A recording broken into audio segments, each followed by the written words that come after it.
అగ్రగామి సాఫ్ట్వేర్ సంస్థల్లో ఒకటైన మైక్రోసాఫ్ట్ ప్రపంచవ్యాప్తంగా 7,000 మంది ఉద్యోగులను తొలగించబోతున్నట్లు సిఎన్బిసి తెలిపింది. ఇప్పటికే 2023 నుంచి కంపెనీ సుమారు 10,000 మంది ఉద్యోగులకు లే ఆఫ్స్ ప్రకటించినట్లు పేర్కొంది. కృత్రిమ మేధ ఆవిష్కరణలపై సంస్థ గణనీయంగా పెట్టుబడులు పెంచుతోంది. ఈ మేరకు కార్యకలాపాలను క్రమబద్దీకరించే విస్తృత వ్యూహంలో భాగంగా మొత్తం ఉద్యోగుల్లో సుమారు 3% మందిని తొలగించనున్నట్లు వార్తలొస్తున్నాయి.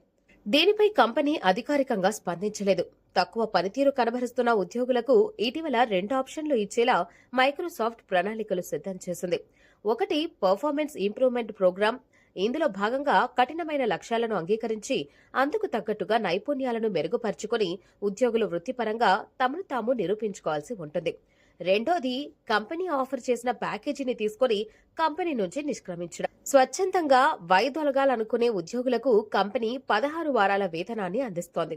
అయితే ఈ 2 ఆప్షన్స్ లో దేన్ని ఎంచుకుంటారనే దానిపై ఉద్యోగులు 5 రోజుల్లో స్పష్టత ఇవ్వాల్సి ఉంటుందని గతంలో తెలిపింది. పీఐపీ సమయంలో పేలవమైన పనితీరు ప్రదర్శించిన ఉద్యోగులపై 2 ఏళ్ల పాటు తిరిగి సంస్థలో చేరకుండా నిషేధం విధిస్తూ ఈ విధానం నిర్ణయం తీసుకుంది. పనితీరు తక్కువగా ఉన్న సిబ్బందిని మైక్రోసాఫ్ట్లోని ఇతర ప్రాజెక్టులో బదిలీ చేయకుండా కూడా ఈ విధానం పరిమితులు విధించింది. మైక్రోసాఫ్ట్ ఈ ఏడాది ప్రారంభంలో తక్కువ పనితీరు కనబరిచిన సుమారు 2,000 మంది ఉద్యోగులను తొలగించింది.